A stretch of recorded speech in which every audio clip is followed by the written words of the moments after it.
서양 사람들의 사고는 직선적이라고 합니다. 2000여 년 이어진 기독교 정신의 결과라고도 하죠. 성경의 이야기는 창세기에서 최후의 심판까지 직선적으로 이어집니다. 시작이 있으니 끝도 있기 마련입니다.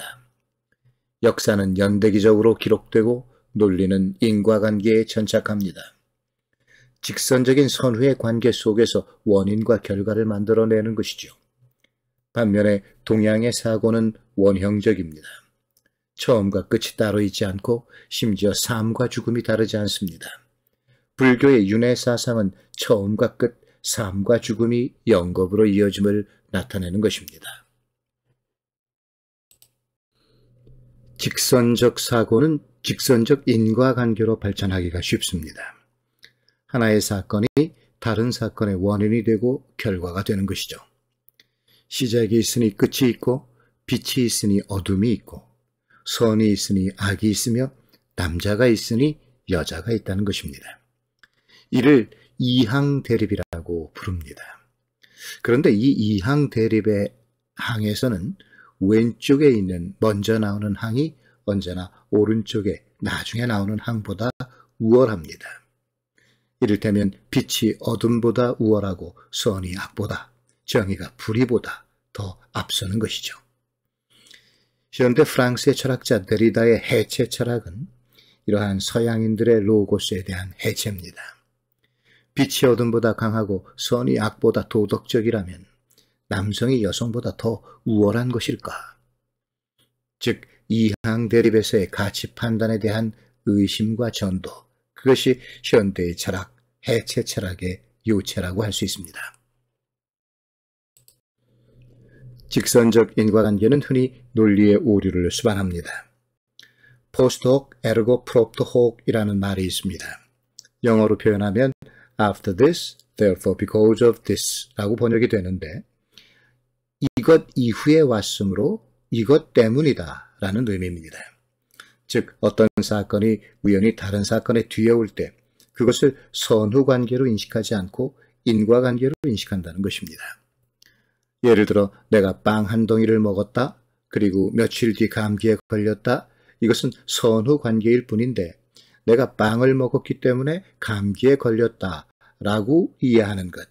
이것은 인과관계로 인식하는 것이죠. 이러한 논리의 오류는 우리의 주변에서 일어나는 수많은 현상에 대한 오해로 이어지기 쉽습니다. 2차 세계대전이 막바지에 이르렀던 1945년 7월 미국, 영국, 중국, 소련의 수뇌들이 독일의 포츠담에서 만나 일본의 무조건적인 항복을 촉구하고 전후 일본의 처리 문제에 대해 공동선언을 발표합니다.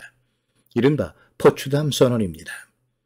패전을 인정하지 않을 수 없는 상황에서 당시 일본의 칸타로 스즈키 총리가 기자회견을 엽니다.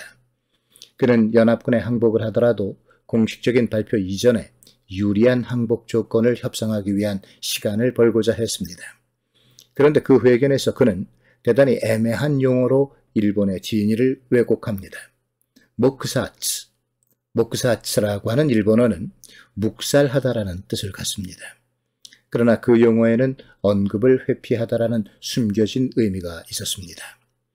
스즈키 총리는 일본 내각이 포츠담 선언에 대해 언급을 회피한다라는 취지로 말하려 하였습니다. 그러나 당시의 언론은 그의 숨은 뜻과는 달리 묵살하다로 해석하여 보도했습니다. 즉 일본 정부가 포츠담 선언을 묵살하기로 하였다라고 전달했던 것입니다. 그의 언급이 보도된 사흘 후 미국의 해리 트루먼 대통령은 일본에 원자폭탄을 투하하는 명령서에 서명을 합니다. 스즈키 총리의 모호한 단어 사용이 인류사의 비극이라 할 원자폭탄의 투하로 이어진 것일까요? 수십만의 생명을 앗아간 역사의 대참사가 한 사람의 실언에서 비롯될 수 있을 것인가요?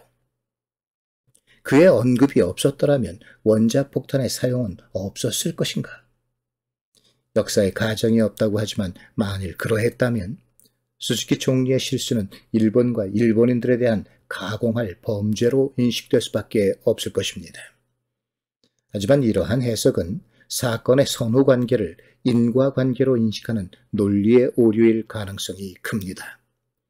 과연 연합군이 일본 총리의 그 한마디로 원폭 투하를 결정할 수 있었을까? 그럴 가능성은 지극히 희박합니다. 그러한 결정은 전쟁의 흐름 속에서 다양한 이유에서 이루어졌을 것이기 때문입니다. 이러한 논리적 오류는 우리 사회에서 일어나는 사건들 속에서도 찾아볼 수 있습니다. 언론에 보도된 바 있는 한 젊은 아빠의 잔인하고 폐륜적인 행태가 한 예입니다.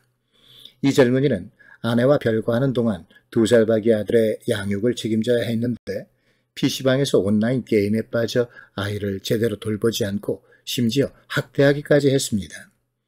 더욱 끔찍한 것은 방치된 아이가 사망하자 아이의 사체를 쇼핑백에 담아 쓰레기처럼 내다 버렸다는 사실입니다.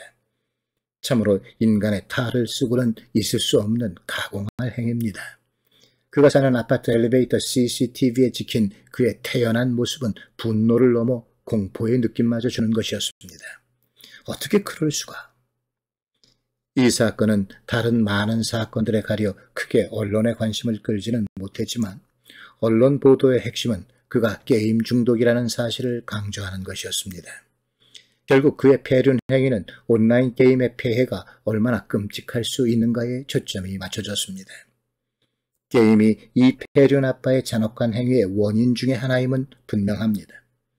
그러나 그를 괴물로 바꾸어 놓은 것, 아이의 죽음을 방치하고 자식의 주검 앞에서 그렇듯 무정할 수 있었던 것을 단지 PC방을 가려는 그의 욕망에서만 비롯되었다고 인식하는 것은 그의 심성에 자리하고 있는 인간 생명에 대한 경시와 잔인성의 일부밖에는 설명해 주지 못합니다.